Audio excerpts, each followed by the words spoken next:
Hello student, welcome to a class. हम SY BCom third semester कर रहे हैं। टॉपिक हम स्टार्ट किए हुए हैं amalgamation of firm. Sum number 2 करने वाले क्वेश्चन एंड आंसर। इसका क्वेश्चन नंबर 1 और इंट्रोडक्शन पार्ट यहाँ देखो आई बटन आएगा, वहाँ चेक करें और नीचे डिस्क्रिप्शन में वीडियो की लिंक है वो भी चेक करें। इसके पहले हमने पीसमेल डिस्ट्रीब्यूशन ऑफ कैश किया था, प्रैक्टिकल सम, वो भी आप चेक करें। तो क्वेश्चन नंबर 2 स्टार्ट करते हैं। क्वेश्चन है following the balance sheet of two firm as at 31 March 2018। यहाँ पे दो कंपनियां हैं PNR, ये ओल्ड फर्म है, इनके कुछ एसेट्स हैं और कुछ लाइबिलिटीज है। रिजर्व्स हैं कैपिटल, प्रेम, अनिल, राज और मैक। अब ये दो ओल्ड फर्म चाह रहे हैं कि मर्ज करके नया फर्म बने। It was mutually agreed to amalgamate the business from 1 April 2018। तो ये दो कंपनियां मिलके एक नई फर्म क्रिएट करना चाह रहे हैं। तो उनका एक टर्म्स और कंडीशन है, that is called purchase consideration. The term of amalgamation were as follows. तो उनका कंडीशन क्या है बोल रहे भाई, premises valued at 10,000, computer valued at 12,000। तो जो नया फर्म क्रिएट हो रहा है, नया फर्म का नाम देखो नीचे दिया है PRN कंपनी। तो ये जो न्यू फर्म है ये बोल रही कि भाई प्रीमाइसेस 10 का लेंगे। तो आर कंपनी में प्रीमाइसेस है, तो आपको ओल्ड फर्म का वैल्यूएशन से कोई लेना देना नहीं है, हमें तो जो PC अमाउंट है वो लेना है। तो परचेज कंसिडरेशन अमाउंट 10,000 है, प्रीमाइसेस का कंप्यूटर का 12 है, वो P कंपनी में है। फिर furniture was not taken over bye new firm. तो न्यू फर्म में यानी परचेज कंसिडरेशन में आपको फर्नीचर का वैल्यू नहीं लिखना है, अच्छी बात है। तो एक तरह का एडजस्टमेंट है, ओल्ड फर्म में आपको इसको एडजस्ट करना पड़ेगा। तो जब हम ओल्ड फर्म बनाएंगे उसके अंदर इसको ध्यान रखना है आपको। फिर RDD बोलता है 5% यानी डेटर पे माइनस करते हैं हम लोग बेसिकली, मगर परचेज कंसिडरेशन में बच्चों RDD आपको अदर लाइबिलिटी की कैटेगरी में बताना होता है। तो ये डेटा से कोई लेना देना नहीं है फिलहाल। तो जब हम परचेज कंसिडरेशन बनाएंगे तो वहां पे डेटर अलग लिखेंगे एसेट्स की कैटेगरी में, और ये RDD हम लोग लाइबिलिटीज की कैटेगरी में लिखेंगे, दोनों सेपरेट पास करेंगे। फिर बोलता है गुडविल 10,000 है P कंपनी का, 15,000 है R कंपनी का। ओके, गुडविल लिख लेंगे PC में, ये भी एसेट्स की कैटेगरी में। तो फिफ्थ एडजस्टमेंट है the new firm also assume other assets and liabilities of old firm at a book value. तो जो न्यू फर्म है वो जो अब बचे हुए एसेट्स है वो भी लेंगी और जो लाइबिलिटीज है वो भी लेंगी एट द बुक वैल्यू। तो बच्चों यहाँ पे देखो प्रीमाइसेस हुआ, कंप्यूटर हुआ, फर्नीचर के बारे में क्लियरली बोल दिया नहीं लेगा तो इसको छोड़ दे। और डेटर के बारे में भी हुआ था, यानी इन्वेंट्री, बैंक और कैश, इसके बारे में कोई डिटेल नहीं है। तो एज इट इज आपको परचेस कंसिडरेशन में कॉपी करना है इसको। सेम में लाइबिलिटी में क्रेडिट और बिल्स पेबल है आपकी, तो इसके बारे में कोई डिटेल नहीं है। तो उन्होंने कहा है कि भाई लाइबिलिटीज भी हम कंसीडर करेंगे, तो परचेस कंसिडरेशन में आपको क्रेडिट और बिल्स पेबल भी लिखना है। क्वेश्चन एज यूजुअल उनको realisation, partners capital, new firm account, ये दोनों कंपनी में यानी P कंपनी में भी बनेगा और R कंपनी में भी बनेगा। तो आपको ये 2 बार बनानी है और फिर लास्ट में एक बार आपको न्यू फर्म की बैलेंस शीट बनानी है। तो सम हम हमेशा शुरू करते हैं परचेज कंसिडरेशन से। तो अब हम चलते हैं हमारे परचेज कंसिडरेशन बनाने की तरफ। तो statement of purchase consideration heading they, assets minus liabilities, दो ओल्ड फर्म है और ये PR है आपका न्यू फर्म है। क्वेश्चन यानी बैलेंस शीट यहाँ ले ले और एडजस्टमेंट भी ले ले यहाँ पे। तो पहले एडजस्टमेंट से शुरू करेंगे बच्चों। प्रीमाइसेस 10,000 है और 10,000 यानी R कंपनी में खाली लिखना आपको, क्योंकि आप क्वेश्चन में देखें R कंपनी में ही प्रीमाइसेस का वैल्यू दिया हुआ है। तो जब हम लोग यहाँ पे लिखेंगे तो सिर्फ R कंपनी में लिखेंगे प्रीमाइसेस, मगर 10,000 लिखेंगे। ओके, P में डैश और टोटल में 10,000। कंप्यूटर बोलता है 12,000 और देखिए कंप्यूटर सिर्फ P कंपनी में, तो कंप्यूटर आपको सिर्फ P कंपनी में लिखना है 12,000 और टोटल में भी 12,000।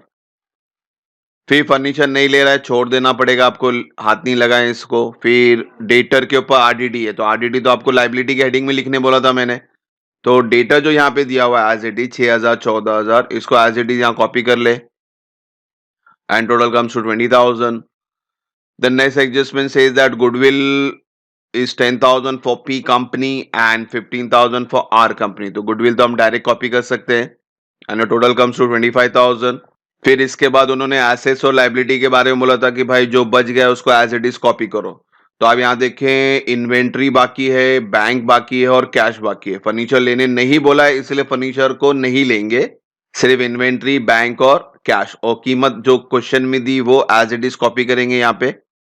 Inventory 98, bank 24 and cash 1000 2000। तो इस तरह से आपका एसेट्स की एंट्री पूरी होगी बच्चों। अब क्या करेंगे, पूरा एसेट्स को पी का आर का टोटल कर लेते हैं यहाँ पे हम लोग। तो total assets for P 40,000, for R 53 और दोनों को प्लस के इट कम्स टू 93,000। ठीक है, और फिर से वो दो देखो, ये 93,000 आपका टैली फिगर रहेगा जब हम लोग न्यू बैलेंस शीट बनाएंगे। Okay, now assets is over, now come to liability side. Liability side में सबसे पहले आपको आरडीडी लिखना है, डेटर के ऊपर 5% कैलकुलेट करना है। 6,000 का 5% आता है बच्चों 300, और फिर 14,000 का 5% आता है 700, टोटल कम्स टू 1,000। और फिर इसके बाद जो लाइबिलिटीज है एक्चुअल में उनको लेंगे। तो दो लाइबिलिटी थी, क्रेडिटर, बिल्स पेबल 54 और 53, एज इट इज कॉपी कर लेते हैं, यहाँ पे इसको हटा देते हैं, क्रेडिटर लिख लेते हैं और बिल्स पेबल। नाउ लाइबिलिटी भी पूरी मुकम्मल हुई, इनको भी टोटल कर लें, 10,300, 7,700 and 18,000। So this is your liability. Now purchase consideration, तो ए माइनस बी यानी एसेट्स माइनस लाइबिलिटी, आपका परचेज कंसिडरेशन आ गया। पी कंपनी का है 29,700, आर कंपनी का है 45,300 एंड टोटल कम्स टू 75,000। तो जो ये न्यू फर्म है बच्चों, पी कंपनी को 29,700 में खरीद रही है और आर कंपनी को 45,300 में खरीद रही है। तो ये फिगर अभी हमारे लिए इंपॉर्टेंट है। तो इस तरह से परचेज कंसिडरेशन मुकम्मल हुआ। ये हमने क्यों बनाया, for this two PC amount and for all your assets and liabilities, क्योंकि ये जो लास्ट कॉलम है इसी के बेस पे आपको अब क्या बनाना है, न्यू बैलेंस शीट भी बनानी है। तो इसलिए बहुत जरूरी है स्टेटमेंट ऑफ परचेज कंसिडरेशन। तो बच्चों अब चलते हैं, हमारा एक्चुअल क्वेश्चन जो ओल्ड फॉर्म में बनाना है, रियलाइजेशन, पार्टनर्स कैपिटल और न्यू फॉर्म अकाउंट, ये आपको क्वेश्चन में बोला था। तो पहले पी कंपनी के लिए बनाएंगे, फिर आर कंपनी के लिए बनाएंगे। फॉर्मेट याद रखें बच्चों, हेडिंग पहले से लिख के रखें, रियलाइजेशन में टू सन्ड्री एसेट और क्रेडिट में सन्ड्री लाइबिलिटी। फिर वापस से हमें क्वेश्चन लेना पड़ेगा, तो क्वेश्चन यहाँ ले ले, बैलेंस शीट हमारी। तो बैलेंस शीट एक्चुअली कॉपी करना होता है आपको। तो पहले आप देखेंगे पी कंपनी, आप खाली पी कंपनी में नजर मारे तो सारे एसेट्स कंप्यूटर से लेके कैश तक एज इट इज आप यहां लिख सकते हैं एसेट्स में। और बच्चों लिखने का तरीका या तो इनर कॉलम में लिख के टोटल बाहर करें या आप डायरेक्टली बाहर लिखें, दोनों ही फॉर्मेट राइट है। तो फिलहाल मैंने यहाँ पे बाहर लिखा हुआ है। एसेट्स हमने पूरा कॉपी कर लिया, अब लाइबिलिटीज कॉपी करते हैं सिर्फ पी कंपनी का। तो क्रेडिटर और बिल्स पेबल 5-5 हजार है, वो भी लिख लेते हैं यहाँ पे। तो सारे एसेट्स और सारे लाइबिलिटी लिख लिए हैं। अभी कैपिटल के बारे में बात करते हैं, कैपिटल प्रेम और अनिल। तो कैपिटल हम लोग तो एज इट इज कहां लिखते हैं, पार्टनर्स कैपिटल में credit side by balance brought down 11,500, 11,500। अब बैलेंस शीट पूरी हो गई है, मगर बच्चों देखो फर्नीचर रह गया था। न्यू फर्म ने कहा था कि भाई फर्नीचर हमको नहीं चाहिए, तो क्या करेंगे, तो फर्नीचर फेंक तो नहीं सकते, तो furniture should be taken over by the old partner. तो taken over by old partner यानी डेबिट द रिसीवर हो गए इन लोग। तो पार्टनर्स कैपिटल में डेबिट साइड लिखना पड़ेगा और रियलाइजेशन अकाउंट में क्रेडिट साइड लिखना पड़ेगा, अपोजिट नाम लिखना पड़ेगा आपको। तो और इंफॉर्मेशन नहीं था कि भाई कौन लेके जा रहा, तो आपको दोनों पार्टनर को उनके इक्वल रेशियो में बांट देना पड़ेगा। तो प्रेम कैपिटल और अनिल कैपिटल, और ये 5,000 को इक्वली बांटूंगा तो कितना आएगा, 2,500, 2,500। और रियलाइजेशन क्रेडिट हुआ है तो पार्टनर्स कैपिटल क्या हो जाएगा बच्चों, डेबिट। तो partners capital account debit to realisation account. अब बच्चों आपका बैलेंस शीट मुकम्मल हुआ, तो अब हमारा एक एंट्री और रह जाता है, वो है purchase consideration figure. Purchase consideration figure आपका पी कंपनी का कितना था, 29,700। तो न्यू फर्म 29,700 में ये कंपनी खरीद रही थी। तो न्यू फर्म में डेबिट साइड और रियलाइजेशन अकाउंट में क्रेडिट साइड। अपोजिट नाम लिखना है बच्चों, इसको याद रखें। रियलाइजेशन में हमने पीआर यानी न्यू फर्म का नाम लिखा है, और न्यू फर्म के अकाउंट में हमने रियलाइजेशन अकाउंट लिखा है, अपोजिट अकाउंट का नाम लिखा है। तो इस तरह से हमारा अब क्वेश्चन पूरा मुकम्मल हुआ फॉर पी कंपनी। तो हमारा लास्ट स्टेप रह जाता है बच्चों क्लोज करना। तो सबसे पहले रियलाइजेशन क्लोज करते हैं हम लोग। तो आपका रियलाइजेशन अकाउंट का फिलहाल यहाँ पे क्रेडिट साइड बढ़ा है और टोटल हम दोनों साइड लिखेंगे 44,700। So from this credit 44,700 we have to deduct the total debit amount and your profit figure comes to 11,700 और ये प्रॉफिट जाने वाला है पार्टनर्स कैपिटल में। और हमारे पास दो पार्टनर है प्रेम और अनिल, तो दोनों के रेशियो में इक्वली बांट देंगे। It comes to 5850 5850। तो अब ये प्रॉफिट शिफ्ट कर लेते हैं, यहाँ डेबिट में है तो पार्टनर्स कैपिटल में क्रेडिट साइड यहाँ लिखेंगे bye realisation account 5850 5850। So this way we had completed our realization account. Now we have to complete our partners capital account. तो इनको भी बंद करते हैं। पहले एक एक कॉलम की बात करेंगे। पहले प्रेम को पकड़ेंगे। प्रेम का क्रेडिट का टोटल बड़ा है, दोनों साइड लिख लेते हैं 17,350। तो अब इस क्रेडिट के टोटल से बच्चों क्या करेंगे, डेबिट के टोटल को माइनस करेंगे। योर बैलेंस कम्स टू 14,850 और ये बैलेंस कहाँ जाने वाला, हमारा न्यू फर्म में जाने वाला है, इसलिए न्यू फर्म लिखेंगे by PR and company balancing figure. अब इसी तरह से अनिल को भी क्लोज कर लेते हैं। अनिल का क्रेडिट ही बड़ा है 17,350, इसको भी 2,500 से माइनस के, इसका भी आंसर सेम रहा 14,850। अब बैलेंस जो आया है ये बैलेंस को शिफ्ट करेंगे न्यू फर्म में, अपोजिट साइड यानी क्रेडिट साइड। नाम लिख लेते हैं by partners capital account Prem Anil, total comes to 29,700। तो इस तरह से आप देखेंगे आपका न्यू फर्म क्या हो रहा है बच्चों, टैली हो रहा है। और यही चाहिए था, हमें टैली करना ही है, तभी आपका आंसर राइट है। तो दोनों साइड टैली फिगर भी लिख ले 29,700। तो अब इस तरह से हमने खाली पी कंपनी अभी बंद किया है, तो अभी सेकेंड फर्म जो है हमारा आर कंपनी वो भी बंद करेंगे। तो चलते हैं सेकेंड फर्म की तरफ, आर एन कंपनी की तरफ। यहाँ पे भी सेम फॉर्मेट है, रियलाइजेशन पार्टनर्स कैपिटल और पीआर कंपनी। तो यहाँ ले लेते क्वेश्चन में यानी सारे एसेट्स कॉपी करेंगे। अब आपको आर कॉलम पे ही ध्यान देना है कि हम आर एन कंपनी बना रहे हैं। तो प्रीमा से शुरू करें, कंप्यूटर ना ले डैश है, फर्नीचर से लेके कैश तक पूरा कॉपी करें as it is sundry assets के अंदर। और फिर आपका लाइबिलिटी साइड में क्रेडिटर और बिल्स पेबल 4,000 एंड 3,000 ये भी कॉपी कर लें। फिर बच्चों पार्टनर्स के रिजर्व इसमें आर में दिए हुए, तो रिजर्व भी बांटना पड़ेगा और उसका कैपिटल राज और मैक 18,000 12,000 वो भी बांटना पड़ेगा आपको। तो पहले तो कैपिटल लिख लेते हैं बाय बैलेंस ब्रॉट डाउन 18,000 12,000। और कैपिटल लिखने के बाद आप क्या करेंगे, रिजर्व 3,000 को रेशियो में डिस्ट्रीब्यूट करेंगे, इक्वल रेशियो है 1:1 यानी 1,500 1,500। अब बैलेंस शीट पूरी मुकम्मल हुई, मगर एक फर्नीचर यहाँ पे भी रह गया है, क्योंकि आर कंपनी में भी फर्नीचर है 7,000 का और न्यू फॉर्म बोला था नहीं लेके आऊंगा, यानी इसको भी डिस्ट्रीब्यूट करना पड़ेगा ओल्ड पार्टनर्स में, यानी ओल्ड पार्टनर्स लेके आएंगे। पार्टनर्स कैपिटल डेबिट होगा और रियलाइजेशन अकाउंट क्या हो जाएगा, क्रेडिट। और इन्फॉर्मेशन नहीं है इसलिए यहाँ पे भी आपको दोनों पार्टनर्स को इक्वली बांटना है। तो 7,000 को इक्वली डिवाइड किया 3.5 3.5 और पार्टनर्स कैपिटल में debit side to realisation account 3,500 3,500। अब आपकी बैलेंस शीट पूरी हुई।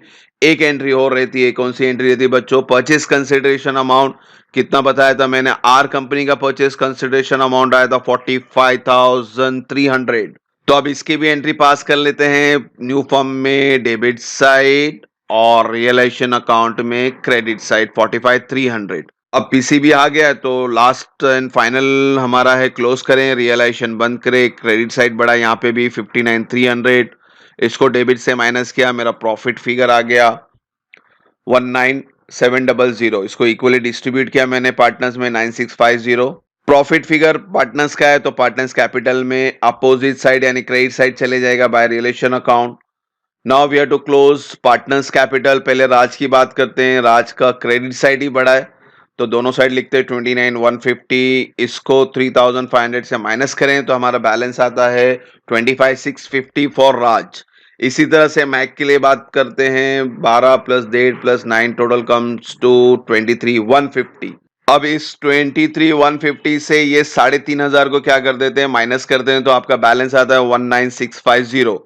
तो अब ये जो दोनों बैलेंस आए हैं राज और मैक का, ये शिफ्ट करेंगे हम लोग न्यू फर्म में अपोजिट साइड यानी credit side and your total comes to 45,300। तो इस तरह से ये न्यू फर्म भी क्या हो गया आपका टैली, दोनों साइड टैली फिगर लिख लें 45,300। तो हमने आपका ओल्ड फर्म का कैलकुलेशन पूरा कर दिया। अब हम जाएंगे न्यू बैलेंस शीट बनाने के लिए बच्चों। और न्यू बैलेंस शीट जब हम बनाएंगे सबसे पहले आपको कैपिटल फिगर लिखना होता है। देखो ये वाला फिगर आपको सबसे पहले चाहिए, ठीक है। तो ये पी कंपनी का भी लेना है और आर कंपनी का भी लेना है और न्यू फर्म का जो बैलेंस शीट बनेगा वो पूरा का पूरा पीसी में से बनेगा, सिर्फ कैपिटल आपको यहां से लेना होता है, ठीक है। तो चलते हैं हमारा न्यू फर्म की बैलेंस शीट की तरफ। तो सबसे पहले मैंने आपको क्या बोला, कैपिटल लिखना है। कैपिटल कैसा लिखना है आपको, जो दो अकाउंट बनाए थे हमने पी कंपनी में और आर कंपनी में, तो ये बैलेंस जो आया था आपका कैपिटल फिगर रहेगा आपको। तो कैपिटल फिगर यहां लिख लेते हैं, प्रेम का 14850, अनिल का 14850, और जो आर कंपनी में आया था हमारा 25650 फॉर राज एंड मैक के लिए 19650। ठीक है, तो कैपिटल आपको यहां से लिखने हैं और सारे एसेट्स और फिर सारी लाइबिलिटी आपको पीसी यानी परचेज कंसिडरेशन से लिखना है। ओके, पहले कैपिटल को बाहर छोड़ देते हैं प्लस करके, इट कम्स टू 75,000। अब लेते हैं हमारा परचेज कंसिडरेशन का फिगर। तो परचेज कंसिडरेशन जो हमने स्टार्टिंग में बनाया था, पूरे asset as it is copy करने बच्चों ध्यान से, क्योंकि इसमें एक ना डेटर का थोड़ा कैलकुलेशन दे दिया था उन्होंने, क्यों डेटर में से आपको क्या करना है, आरडीडी माइनस करना है। तो टोटल फिगर ही लेना आपको, तो पहला प्रीमाइसेस 10 वो लिख लेते हैं, कंप्यूटर 12 है वो लिख लेते हैं, डेटर बच्चों देखो 20,000 है, तो मगर 20,000 में से 1,000 क्या करना है आपको, माइनस करना है। तो डेटर क्या करेंगे हम लोग, इनर कॉलम में लिखेंगे, उसमें से आरडीडी 1000 माइनस करेंगे, और फिर आउटर कॉलम में आपका आ गया 19,000।